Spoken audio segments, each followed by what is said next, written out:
जय Hind. Welcome to India तक। इस क्लास में हम आगामी BPSC, Bihar SSC serial, Bihar SI दरोगा तथा अन्य सभी परीक्षाओं के लिए इम्पोर्टेंट हिस्ट्री के महत्वपूर्ण प्रश्नों का प्रैक्टिस सेट सॉल्व करेंगे। यह हमारा 13 नंबर का प्रैक्टिस टेस्ट है।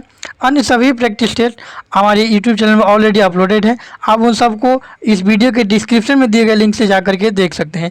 सभी क्लासेज आने वाले आगामी परीक्षाओं के लिए इम्पोर्टेंट होने वाले हैं।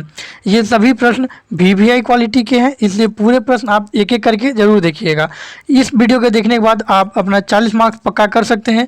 कैसे? तो देखिए, बीपीएससी में हिस्ट्री से 40 क्वेश्चन पूछे जाते हैं और एक एक क्वेश्चन 1 मार्क्स का होता है। इस तरह से बीपीएससी में 40 मार्क्स का हिस्ट्री पूछा जाता है, जबकि बिहार एसएससी में हिस्ट्री से 10 क्वेश्चन पूछा जाता है और एक क्वेश्चन 4 मार्क्स का होता है। इस तरह से बिहार एसएससी और बीपीएससी दोनों में 40 मार्क्स का हिस्ट्री पूछा जाता है।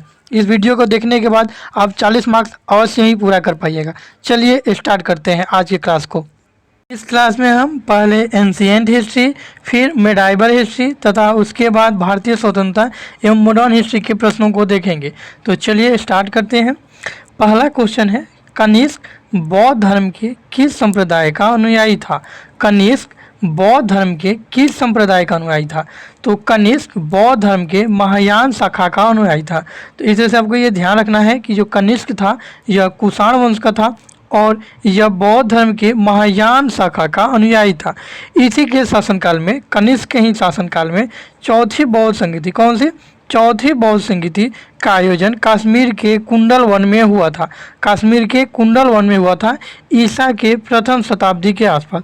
ईसा के प्रथम शताब्दी के आसपास इसकी अध्यक्षता, चतुर्थ बौद्ध संगीति की अध्यक्षता वसुमित्र एवं अशोक घोष ने किया था। ध्यान दीजिएगा, चतुर्थ बौद्ध संगीति की अध्यक्षता वसुमित्र एवं अशोक घोष ने किया था। चतुर्थ बौद्ध संगीति के दौरान, अर्थात चौथी जो बौद्ध संगीति हुई थी उसके दौरान बौद्ध धर्म जो है वो 2 संप्रदायों में बट गया था। कौन कौन सा? ये 2 संप्रदाय हमेशा पूछता है, ध्यान रखिएगा।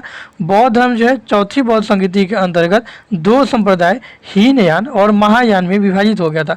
कौन कौन सा? हीनयान और महायान। ये ध्यान दीजिएगा, न है हीनयान और महायान, यह 2 संप्रदायों में क्या हो गया था? विभक्त हो गया था।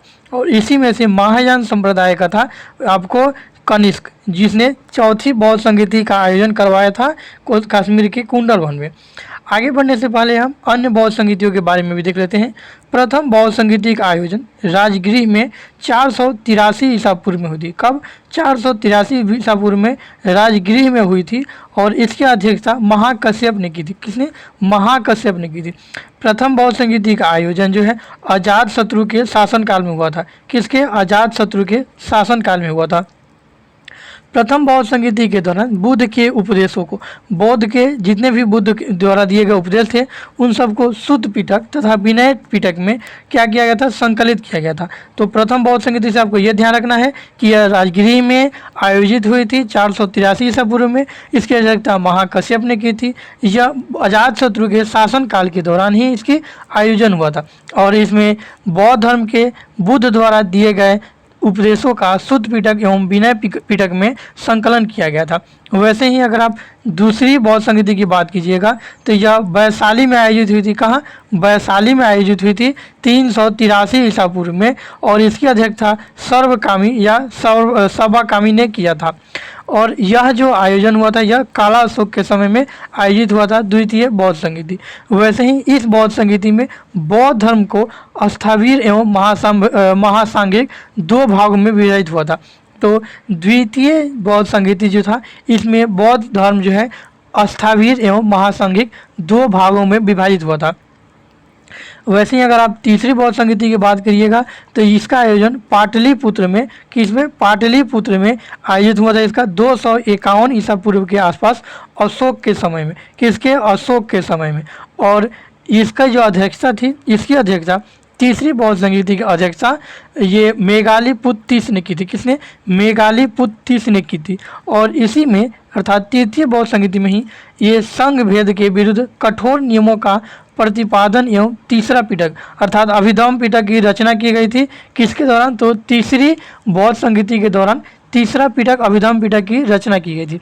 और चतुर्थ बौद्ध संगीति आपको हमने बता ही दिया कि चतुर्थ बौद्ध संगीति का आयोजन कश्मीर के कुंडलवन में लगभग प्रथम शताब्दी की प्रथम ईसा में हुई थी। वसुमत्र एवं अश्वघोष ने इसकी अध्यक्षता की थी और यह कुषाण वंशीय शासक कनिष्क के शासनकाल में यह आयोजन हुआ था। तो ये आपको चारों बौद्ध संगीति ऐसे करके ध्यान में रखना होगा। चलिए हम बढ़ते हैं नेक्स्ट क्वेश्चन की तरफ। नेक्स्ट क्वेश्चन है प्रथम जैन संगीति, प्रथम जैन समिति या प्रथम जैन संगीति किसने आहूत की थी, मतलब किसकी अध्यक्षता में हुई थी। तो प्रथम जैन संगीति स्थूलभद्र की अध्यक्षता में आयोजित हुई थी पाटलिपुत्र में। कहाँ? पाटलिपुत्र में। ध्यान दीजिएगा यह प्रथम जैन संगीति है, न कि प्रथम बौद्ध संगीति, दोनों में डिफरेंस है, ध्यान दीजिएगा। प्रथम जैन संगीति का आयोजन पाटलिपुत्र में 300 ईसा पूर्व में, कब? 300 ईसा पूर्व में चंद्रगुप्त मौर्य के समय में हुआ था। किसके समय? चंद्रगुप्त मौर्य के समय में इसका आयोजन हुआ था पाटलिपुत्र में, जिसकी अध्यक्षता स्थूलभद्र ने की थी। किसने? स्थूलभद्र ने की थी। और इसी में जैन धर्म दिगंबर एवं श्वेतांबर दो संप्रदायों में बट गया था। प्रथम जैन संगीति में ही जैन धर्म दिगंबर एवं श्वेतांबर दो भागों में बट गया था तथा इसके समय प्रथम जैन संगीति के समय जैन धर्म के प्रथम प्रधान भाग 12 अंगों का क्या किया गया था? संपादन किया गया था। 12 अंग, ये इसकी पुस्तक का नाम है, इसका एक धार्मिक पुस्तक है जैन धर्म से संबंधित। तो ये आपको ध्यान रखना है प्रथम जैन संगीति के बारे में। अगर आप द्वितीय जैन संगीति की बात कीजिएगा तो द्वितीय जैन सभा देवाधि क्षमा श्रवण या क्षमा श्रवण की अध्यक्षता में इसका आयोजन गुजरात के बल्लभी में हुआ था। कहाँ? गुजरात के बल्लभी में इसका आयोजन 513 ईस्वी में हुआ था। कब? 513 ईस्वी में हुआ था। और इसकी जो अध्यक्षता की थी किसने की थी? तो देवाधि क्षमा श्रवण ने की थी। इसी में भद्रबाहु द्वारा रचित कल्पसूत्र में चौथी सती ईसा पूर्व का इतिहास प्राप्त है। मतलब ये अगर एक और ऐतिहासिक स्रोत अगर आप देखिएगा तो भद्रबाहु द्वारा रचित कल्पसूत्र में यह कहा गया है कि चौथी शताब्दी ईसा पूर्व में यह द्वितीय बौद्ध संगीति हुई थी। लेकिन जो मान्य है, सभी एग्जाम द्वारा माना गया है, वो 513 ईस्वी है, ये आपको ध्यान रखना है। तो द्वितीय जो जैन सभा थी यह देवाधि क्षमा श्रवण के अध्यक्षता में गुजरात के बल्लभी में इसका आयोजन किया गया था 513 ईसा पूर्व में। तो ये आपको ध्यान रखना है। चलिए बढ़ते हैं नेक्स्ट क्वेश्चन की तरफ। अगला क्वेश्चन है एक्सला सापेल 1748 की संधि का क्या परिणाम हुआ। तो एला सापेला 1748 की संधि के तहत प्रथम कर्नाटक युद्ध की समाप्ति हो गई एवं अंग्रेजों को मद्रास पुनः प्राप्त हो गया। तो ध्यान दीजिएगा जो ये एक्सला सापेला संधि है, इसका अगर हम इतिहास की बात करें तो ऑस्ट्रिया पे अधिकार को लेकर, किस पे? ऑस्ट्रेलिया नहीं, ऑस्ट्रिया पर अधिकार को लेकर के फ्रांस एवं इंग्लैंड के बीच एक जोरदार युद्ध हुआ था। और इसी युद्ध का कौन सा? ऑस्ट्रिया पे उत्तराधिकार के युद्ध को लेकर के ही यही युद्ध का विस्तार मात्र था प्रथम आंग्ल कर्नाटक युद्ध। और इसी युद्ध की समाप्ति की जो हुई थी यह एक्सला सापेला की संधि के तहत इस युद्ध की समाप्ति हुई थी। और इस युद्ध की समाप्ति के तहत प्रथम कर्नाटक युद्ध भी समाप्त हो गया था और अंग्रेजों को मद्रास पुनः प्राप्त हो गया था। तो आपको ध्यान रखना है कि ऑस्ट्रिया पर उत्तराधिकार की जो युद्ध हुआ था फ्रांस एवं इंग्लैंड के बीच, इसी युद्ध की जो समापन संधि थी एला सापेला की संधि, इसी संधि के तहत भी ही प्रथम कर्नाटक युद्ध भी समाप्त हो गया। और इसके तहत प्रथम कर्नाटक युद्ध समाप्त हुआ एवं अंग्रेजों को मद्रास पुनः प्राप्त हो गया था। तो ये नेक्स्ट क्वेश्चन का कुछ इंपॉर्टेंट फैक्ट था। बढ़ेंगे अगले क्वेश्चन की तरफ। अगला क्वेश्चन इंपॉर्टेंट है, ध्यान दीजिए। अगला क्वेश्चन है भगवती सूत्र किस धर्म से संबंधित है। तो भगवती सूत्र एक धार्मिक पुस्तक है और यह जैन धर्म से संबंधित है।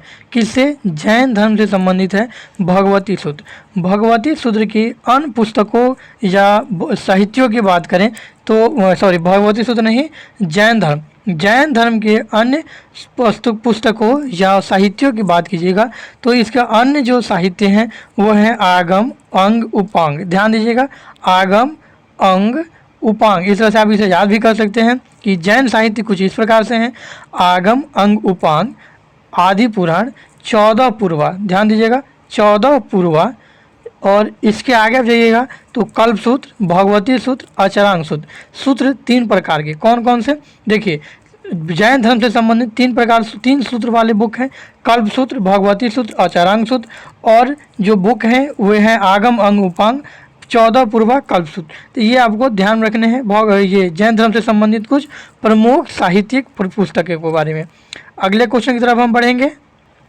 अगला क्वेश्चन है मेगास्थनीज द्वारा उल्लिखित, ध्यान दीजिएगा, मेगास्थनीज द्वारा उल्लिखित एग्रोनोमोई, कौन सा एग्रोनोमोई कौन थे? तो मेगास्थनीज ने अपनी पुस्तक इंडिका में एग्रोनोमोई वर्ड की चर्चा की है, जिसका अर्थ है नगर के अधिकारी। कौन सा? नगर के अधिकारी। मेगास्थनीज ने अपनी एक पुस्तक लिखी थी इंडिका। मेगास्थनीज बेसिकली वो भारत का नहीं था, वो आपको विदेश से आया था और उसके वो सेल्यूकस निकेटर का राजदूत था और जो चंद्रगुप्त मौर्य के दरबार में रहता था।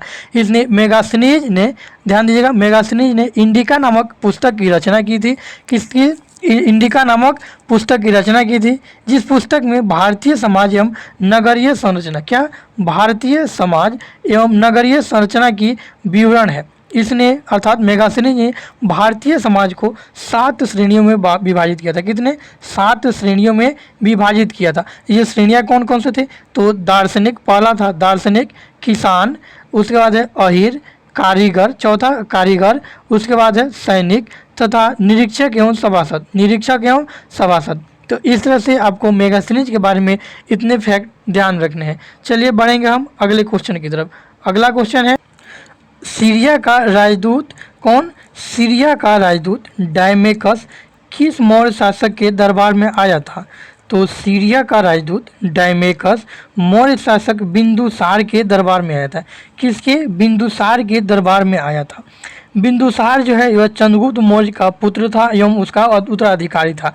इसे बिंदुसार को वायु पुराण में भद्रसार तथा इसको जैन साहित्य में सिंहसेन के नाम से नाम दिया गया था। इसे सिंहसेन कहा गया है। इसकी जो माता थी वो दुर्धरा थी। किसकी? बिंदुसार की माता दुर्धरा थी और यह आजीवक संप्रदाय का अनुयायी था। कौन? बिंदुसार जो था आजीवक संप्रदाय का अनुयायी था। बिंदुसार के ही राज में, किसके? बिंदुसार के ही शासनकाल में या बिंदुसार के दरबार में सीरिया के राजा एंटियोकस, किसका? एंटियोकस, ध्यान दीजिएगा, एंटियोकस का जो है राजदूत डायमेकस, कौन? एंटियोकस का राजदूत, देखिए एंटियोकस हमने लिखा हुआ है, एंटियोकस का राजदूत डायमेकस आया था और इसी डायमेकस से बिंदुसार ने, किसने? बिंदुसार ने 3 चीज़ें की मांग करने की प्रार्थना की थी। मतलब कि डायमेकस से इसने कहा था बिंदुसार ने कि आप अपने राजा से 3 चीज़ें भिजवाने की कृपा करेंगे। यह डायमेकस से इसने 3 चीज़ें मांगी थी। मदिरा, कौन कौन सा? मदिरा, सूखा अंजीर एवं दार्शनिक। मदिरा, सूखा अंजीर और दार्शनिक। तो डायमेकस ने अपने राजा एंटियोकस से जाकर के ये खबर दी और उसने मदिरा एवं अंजीर भेजी थी, लेकिन इसमें दार्शनिक नहीं भेजा था। यह क्वेश्चन एग्जाम में पूछता है कि उसने क्या नहीं भेजा था, तो ध्यान दीजिएगा, उसने दार्शनिक नहीं भेजा था और उसने 3 चीज़ों की मांग की थी डायमेकस से। ठीक है, तो ये आप बिंदुसार के बारे में इतनी चीज़ें ध्यान रखिएगा। चलिए हम बढ़ेंगे अगले क्वेश्चन की तरफ। अगला क्वेश्चन है किस चोल शासक की उपाधि गंगैकोंड थी? तो ये ध्यान देने योग्य बात है कि चोल शासक के बारे में पूछा गया है। तो आपको पता होगा चोल शासक जो भी थे या मध्यकालीन थे, कुछ थोड़ा सा पहले के शासक थे और इनसे क्वेश्चन कभी कभार नहीं पूछा जाता है, लेकिन पूछा जरूर जाता है, इसलिए आपको ध्यान रखना है। तो इसका जो क्वेश्चन का आंसर हो जाएगा ये तो आप देख ही रहे हैं। तो चोल शासक के जो ध्वंसा, ये लोग पल्लव वंश के ध्वंसा अवशेष पर ध्यान दीजिएगा। चोल शासक जो था यह गंगैकोंड की उपाधि किसने धारण की थी? ध्यान दीजिएगा, इसी में आदमी कंफ्यूज कैसे होता है। चोल वंश की स्थापना विजयालय ने की थी। किसने? विजयालय ने इसकी स्थापना की थी। विजयालय ने चोल वंश की स्थापना की थी और यह चोल वंश जो है पल्लव वंश के ध्वंसा अवशेष पर इसकी स्थापना हुई थी। और आगे इसके बाद आया एक परांतक, विजयालय के बाद आया परांतक। परांतक ने मदुराई कोंड की उपाधि धारण की थी। किसकी? मदुराई कोंड की। उसके बाद आया राजा राज ने श्रीलंका को जीता था और श्रीलंका को जीतने के बाद इसने मामुंडी चोल की उपाधि धारण की थी। तो ध्यान दीजिएगा, अलग अलग यहाँ क्या किया गया है, उपाधियाँ ली गई है। जैसे परांतक ने, किसने? परांतक ने मदुराई कोंड की उपाधि ली थी। किसकी? मदुराई कोंड की उपाधि ली थी परांतक ने। वैसे ही राज ने मामुंडी चोल की, श्रीलंका पर जीतने के बाद इसने मामुंडी चोल की उपाधि ली थी। लेकिन जो ये क्वेश्चन की बारी आई तो देखिए राजेंद्र प्रथम, किसने, राजेंद्र प्रथम ने क्या किया था, तो राजेंद्र प्रथम ने, यह चोल वंश का सबसे प्रतापी शासक था। इसने भी पूरी तरह से श्रीलंका को जीत लिया था और इसने बंगाल पर आक्रमण करके महिपाल, वहाँ के शासक, बंगाल के पाल वंशी शासक महिपाल को हरा करके गंगईकोंड, किसने, गंगईकोंड की उपाधि धारण की थी, गंगईकोंड की उपाधि धारण की थी। किसने, राजेंद्र प्रथम ने। तो ये इंपॉर्टेंट फैक्ट है जो आपको ध्यान रखना है।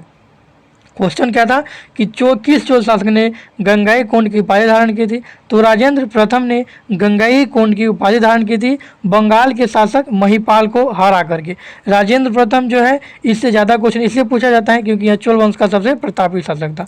तो यहाँ से आपको ये ध्यान रखना है। हम बढ़ेंगे अगले क्वेश्चन की तरफ।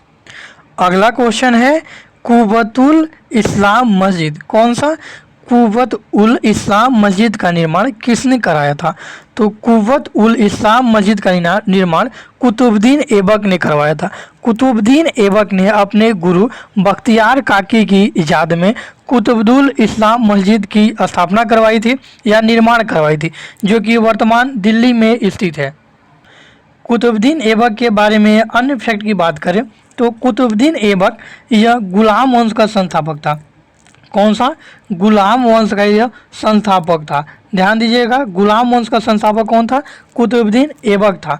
इसे कुरान खान, कौन सा, कुरान खान या लाख बख्श या हातिम पील बख्श या हाथियों का दानी भी कहा जाता है। तो ये इसके उपनाम से भी क्वेश्चन पूछ लिए जाते हैं क्योंकि पिछले बिहार एसआई दरोगा में इसके उपनाम पूछा गया था। इसके गुरु का नाम, किसके बारे में पढ़ रहे हैं, तो कुतुबुद्दीन ऐबक के गुरु का नाम बख्तियार काकी था और इसके सेनापति का नाम बख्तियार खिलजी था। ध्यान दीजिएगा, ये वही खिलजी है जिसने नालंदा विश्वविद्यालय को ध्वस्त करवा दिया था। तो नालंदा विश्वविद्यालय को ध्वस्त करवाने वाला कुतुबुद्दीन ऐबक का ही सेनापति कौन था, बख्तियार खिलजी था। ध्यान दीजिएगा। इसके स्थापत्य में अर्थात निर्माण कला की बात करें तो इसने कुतुबुद्दीन मीनार का निर्माण शुरू करवाया था। हालांकि कुतुबुद्दीन जो मीनार था या कुतुबुद्दीन ऐबक जो था, इसने कुतुब मीनार का निर्माण शुरू करवाया था जिसे पूरा इल्तुतमिश ने करवाया था। और भी इसके निर्माण है कुतुबुद्दीन इस्लाम मस्जिद, इसने दिल्ली में कुतुबुद्दीन इस्लाम मस्जिद का भी निर्माण करवाया था। किसने, कुतुबुद्दीन ऐबक का। यही क्वेश्चन भी हमारा था। तथा इसने अजमेर में 2.5 दिन का झोपड़ा भी बनवाया था। कहाँ, अजमेर में 2.5 दिन का झोपड़ा का भी निर्माण करवाया था। कहाँ, अजमेर में। तो ये आपको ध्यान रखना है। इसकी मृत्यु जो है कहाँ हुई थी, ध्यान दीजिएगा। यहाँ से एक और क्वेश्चन पूछता है कि इसकी राजधानी कहाँ थी, तो कुतुबुद्दीन ऐबक की जो राजधानी थी वह लाहौर थी। कहाँ, लाहौर थी। और लाहौर में ही चौगान खेलते समय, चौगान जिसे पोलो भी कहा जाता है, घोड़े से गिरने के कारण इसकी मौत हुई थी। किसकी, कुतुबुद्दीन ऐबक थे। तो ऐबक के बारे में आपको इतनी फैक्ट याद रखना है। ऐबक के बाद इसका उत्तराधिकारी इल्तुतमिश वाला, फिर रजिया सुल्तान और उसके बाद बलबन वाला। कौन, बलबन। उसके बाद इस वंश का नष्ट हो गया। इस वंश के बाद आपको इसी पे खिलजी वंश आया था, तो वो हम अगले वीडियो में पढ़ेंगे। यहाँ ज़्यादा वीडियो लंबा हो जाएगा। अब हम बढ़ते हैं अगले क्वेश्चन की तरफ। नेक्स्ट क्वेश्चन है एलोरा का प्रसिद्ध कैलाश मंदिर बनवाया था, मतलब कि एलोरा का प्रसिद्ध कैलाश मंदिर किसने बनवाया था, तो एलोरा का कैलाश मंदिर का निर्माण राष्ट्रकूट वंश का नरेश कृष्ण प्रथम ने करवाया था। किसने, कृष्ण प्रथम ने एलोरा के प्रसिद्ध मंदिर का निर्माण करवाया था। जो कृष्ण प्रथम ये है, ये कृष्ण प्रथम राष्ट्रकूट वंश का शासक था या राजा था। यह जो मंदिर है, कौन, एलोरा का जो कैलाश मंदिर है, यह द्रविड़ शैली में निर्मित है। ध्यान दीजिएगा, ये एक एक जो वर्ड हमने बोला वहाँ से क्वेश्चन बनता है कि इसका निर्माण किसने करवाया, तो कृष्ण प्रथम ने। यह किस शैली में निर्मित है, तो द्रविड़ शैली में निर्मित है। ये जो कृष्ण प्रथम थे एलोरा मंदिर का निर्माण करवाने वाले, यह किस वंश का शासक था, तो यह राष्ट्रकूट वंश का शासक था। इस तरह से क्वेश्चन इसमें पूछे जाते हैं। यह जो एलोरा मंदिर है वो कहाँ स्थित है, तो जो एलोरा मंदिर है कैलाश का, अर्थात एलोरा का प्रसिद्ध कैलाश मंदिर जो है यह महाराष्ट्र में स्थित है। कहाँ, महाराष्ट्र में स्थित है। तो यहाँ से आपको ये सभी फैक्ट याद रखने हैं। हम बढ़ते हैं नेक्स्ट क्वेश्चन की तरफ। नेक्स्ट क्वेश्चन है अलाउद्दीन खिलजी के आक्रमण के समय देवगिरी का यादव शासक कौन था, तो अलाउद्दीन खिलजी के आक्रमण के समय देवगिरी का यादव शासक रामचंद्र था। कौन? रामचंद्र था। तो ये आपको ध्यान रखना है। ये जो भी 10 क्वेश्चन थे हमने पूरे व्याख्या सहित अभी सॉल्व किए। ये सभी एंशियंट हिस्ट्री तथा मेडाइवल हिस्ट्री से संबंधित थे। अब हम नेक्स्ट जो 10 क्वेश्चन हमारे होंगे वो मॉडर्न हिस्ट्री तथा भारतीय स्वतंत्रता संग्राम से संबंधित होंगे। चलिए हम आगे बढ़ते हैं। अब हमें देखना है राष्ट्रीय स्वतंत्रता आंदोलन एवं मॉडर्न हिस्ट्री से संबंधित प्रश्नों को। पहला क्वेश्चन है, भारतीय राष्ट्रीय कांग्रेस के उदारवादी युग में भारतीय ग्लेडस्टोन की उपाधि किन्हें दी गई? तो भारतीय राष्ट्रीय कांग्रेस के उदारवादी युग में भारतीय ग्लेडस्टोन किसका ध्यान रखिएगा, ये मेन पॉइंट है। भारतीय ग्लेडस्टोन की उपाधि दादा भाई नौरोजी को दी गई थी। किन्हें? दादा भाई नौरोजी को भारतीय ग्लेडस्टोन की उपाधि दी गई थी। दादा भाई नौरोजी को, ध्यान दीजिएगा, दादा भाई नौरोजी को वयोवृद्ध पुरुष या ग्रैंड ओल्ड मैन, क्या वयोवृद्ध पुरुष या ग्रैंड ओल्ड मैन के नाम से भी जाना जाता है। ये जो वयोवृद्ध पुरुष या दादा भाई नौरोजी जी जो हैं ये कांग्रेस के प्रथम पारसी अध्यक्ष भी रहे थे।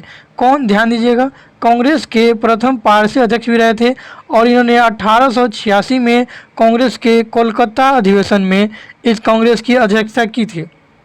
साथ ही साथ इन्होंने, किसने? तो दादा भाई नौरोजी जी ने, इन्होंने अपनी पुस्तक poverty and un British rule in India, कौन सा?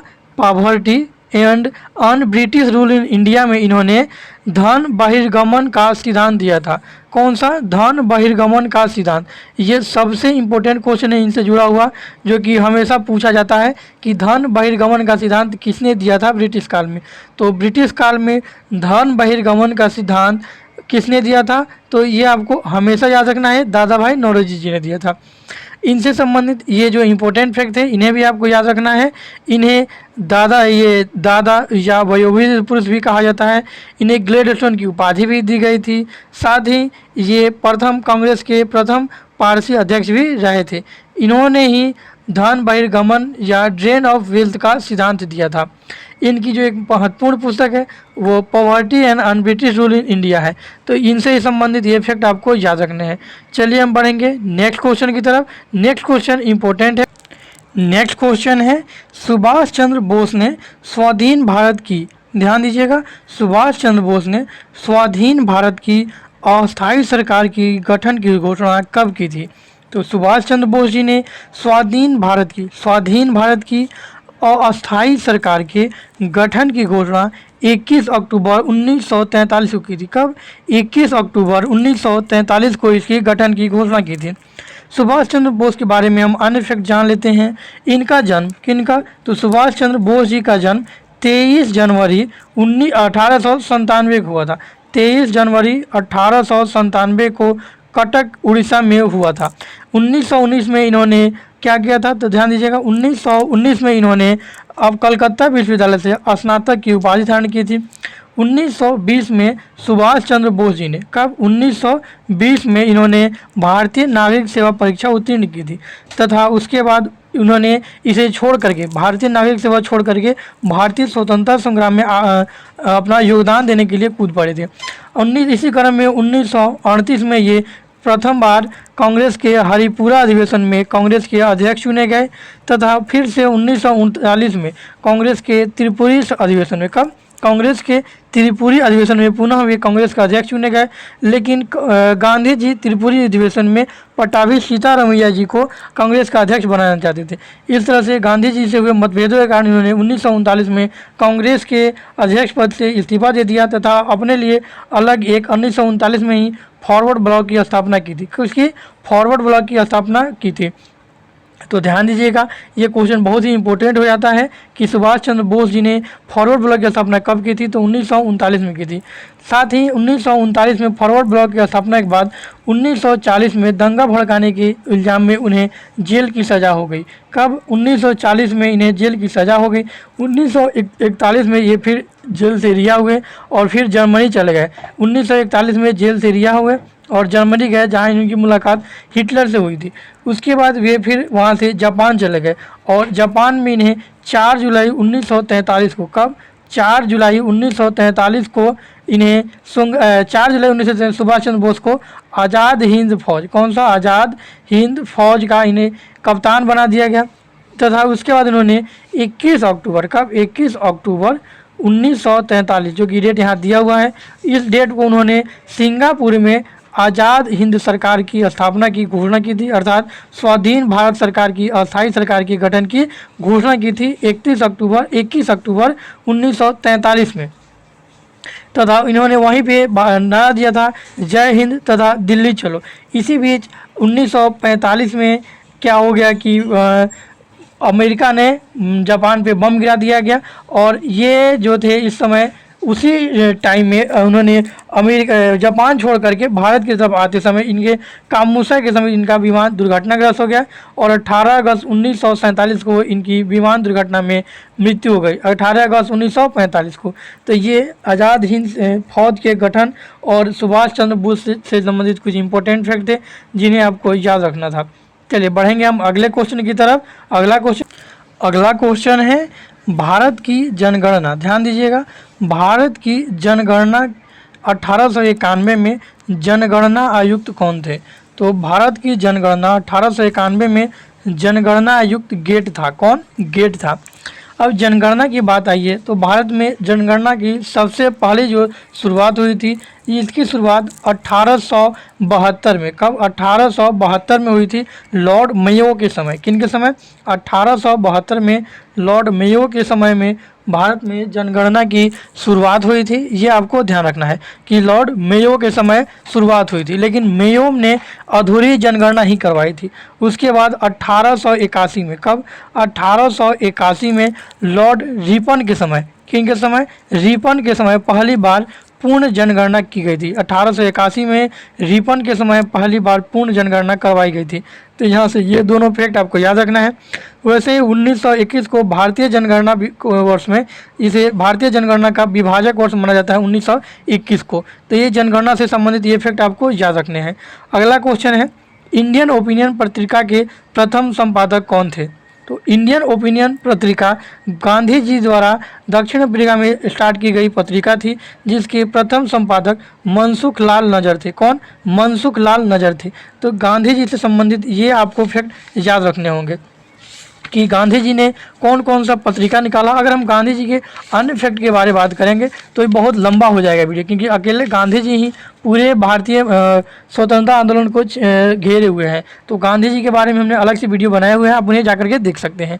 हम बढ़ेंगे अगले क्वेश्चन की तरफ। अगला क्वेश्चन है 1947 में, कब? 1947 में भारत के विभाजन के बाद किसे संयुक्त रक्षा समिति, जिसे सैनिक कर्मचारियों, हथियारों व युद्ध सामग्रियों के विभाजन की जिम्मेदारी सौंपी गई थी, इसका सर्वोच्च सेनापति किसे बनाया गया था? तो ध्यान दीजिएगा, भारत के विभाजन के समय संयुक्त रक्षा समिति के तहत सैनिकों, कर्मचारियों, हथियारों या युद्ध सामग्रियों के विभाजन की जिम्मेदारी सौंपी गई थी। उसका जो आपको सेनापति था वो रेड क्लिफ था। कौन था? रेड क्लिफ था। ध्यान रखना है, ये रेड क्लिफ था। रेड क्लिफ ने ही भारत और पाकिस्तान के बीच विभाजन रेखा भी खींची थी, इसलिए इसे रेड क्लिफ लाइन के भी नाम से जाना जाता है। तो ये फैक्ट आपको ध्यान रखना है। हम बढ़ेंगे अगले क्वेश्चन की तरफ। अगला क्वेश्चन है बंगाल के विभाजन के समय बंगाल का लेफ्टिनेंट गवर्नर अर्थात उपराज्यपाल कौन था? तो बंगाल का विभाजन हुआ था 1905 में लॉर्ड कर्जन के द्वारा, और इसके विभाजन के समय आपको लेफ्टिनेंट गवर्नर या उपराज्यपाल सर एंड्रयूज फ्रेजर था। कौन? सर एंड्रयूज फ्रेजर था। और बंगाल विभाजन 1905 में हुआ था। क्वेश्चन यहाँ से पूछता है कि बंगाल विभाजन के प्रत्युत्तर में कौन सा आंदोलन चलाया गया था? तो स्वदेशी आंदोलन और विदेशी बहिष्कार आंदोलन शुरू किया गया था बंगाल विभाजन के प्रत्युत्तर में। इस बंगाल विभाजन को रद्द कब किया गया था? तो बंगाल विभाजन को 1911 में रद्द किया गया था। तो ये सभी फैक्ट आपको ध्यान में रखने हैं। बढ़ते हैं हम अगले क्वेश्चन। अगला क्वेश्चन है ब्रिटिश पत्रकार H.W. नेविल्सन जुड़े थे। ब्रिटिश पत्रकार H.W. नेविल्सन किस आंदोलन से जुड़े थे भारत में? तो ब्रिटिश पत्रकार H.W. नेविल्सन भारत में स्वदेशी आंदोलन से जुड़े थे। किससे? भारत में स्वदेशी आंदोलन से जुड़े थे। स्वदेशी आंदोलन जो था, जब भारत में बंगाल विभाजन के प्रत्युत्तर में शुरू किया गया था। और भारत में बंगाल विभाजन अभी आपने आपको बताया कि 1905 में हुआ था। अगले क्वेश्चन की तरफ बढ़ते हैं। अगला क्वेश्चन है जालियांवाला बाग नरसंहार। कौन सा? जालियांवाला बाग नरसंहार पर कांग्रेस जांच समिति की रिपोर्ट के प्रारूप लिखने का कार्य किसको सौंपा गया था? तो जालियांवाला बाग नरसंहार पर कांग्रेस जांच समिति की रिपोर्ट महात्मा गांधी ने लिखा था। किसने? महात्मा गांधी ने लिखा था। ध्यान दीजिएगा, ये बहुत ही वीवीआई क्वेश्चन है कि जालियांवाला बाग नरसंहार पर कांग्रेस की जो जांच समिति थी इसकी रिपोर्ट का प्रारूप किसने लिखा था? तो इसका प्रारूप महात्मा गांधी ने लिखा था। बात करें जालियांवाला बाग नरसंहार की तो यह 13 अप्रैल, कब? 13 अप्रैल 1919 में हुआ था। और इसका उत्तरदायी कौन था? तो जनरल ओ डायर ने इसकी हत्या करवाई थी। कहीं का जनरल आर डायर भी देता है, तो दोनों आपको कंफ्यूज नहीं होना है। आर डायर के आदेश पर ही ओ डायर ने गोलियां चलवाई थी, तो ये आपको ध्यान रखना है। अगला क्वेश्चन है, बढ़ेंगे हम अगले क्वेश्चन की तरफ। अगला क्वेश्चन है महात्मा गांधी के साथ किस मुसलमान ने बाल गंगाधर तिलक की अर्थी उठाई थी?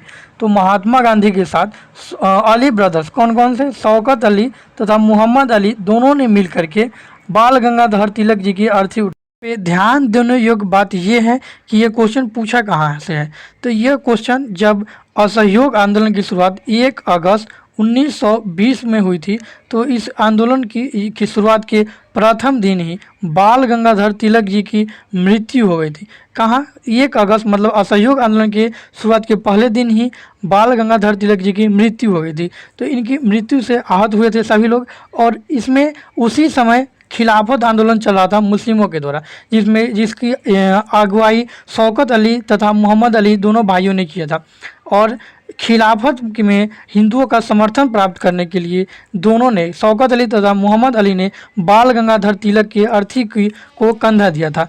और इस तरह से हिंदू मुस्लिम एकता का यहाँ पे बहुत सारा ही अच्छे से प्रदर्शन हुआ था। और गांधी जी को हिंदुओं का तथा शौकत अली को मुस्लिमों का समर्थन प्राप्त हुआ था। तो ये आपको असहयोग आंदोलन से संबंधित प्रश्न है। चलिए हम बढ़ते हैं अगले क्वेश्चन की तरफ। हमारा लास्ट क्वेश्चन है, महात्मा गांधी ने अपने किस पुस्तक में ब्रिटिश पार्लियामेंट को बांझ की वेश्या कहा था? तो ध्यान दीजिएगा, महात्मा गांधी ने अपनी पुस्तक हिंद स्वराज में, किसमें? हिंद स्वराज में कहा था किसको? ब्रिटिश पार्लियामेंट को बांझ की वेश्या कहा था। तो ये बहुत ही इंपॉर्टेंट क्वेश्चन है, इसे आप ध्यान रखिएगा कि महात्मा गांधी ने अपनी पुस्तक हिंद स्वराज में ब्रिटिश पार्लियामेंट को बांझ की वेश्या कहा था।